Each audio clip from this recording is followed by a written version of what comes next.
ભુજ શહેરમાં જૈન અમરધામ નજીક અચાનક આગ લાગવાની ઘટના સામે આવી છે। પ્રાથમિક માહિતી મુજબ વિસ્તારમાં પડેલા કચરામાં આગ લાગી હતી, જે થોડી જ વારમાં ફેલાતા નજીક આવેલી લાઇટની ડીપીમાં પણ બ્લાસ્ટ થયું હતું। ઘટનાની જાણ થતાં જ ફાયર બ્રિગેડને તાત્કાલિક જાણ કરવામાં આવી હતી। ફાયર ટીમ ઘટના સ્થળે પહોંચી આગ પર કાબૂ મેળવવાની કામગીરી હાથ ધરી હતી। સદનસીબે કોઈ જાનહાનિ થયાની માહિતી હાલ સુધી સામે આવી નથી।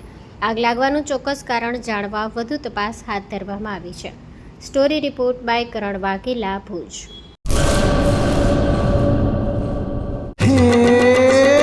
સોનાનો સૂરજ ઉગ્યો રે ખેતરમાં, સાગર લક્ષ્મી બાજરી બિયારણ, લાંબા ડુંડામાં દાણા ભરપૂર, ખેડૂતને આપે ઉપજ ભરપૂર।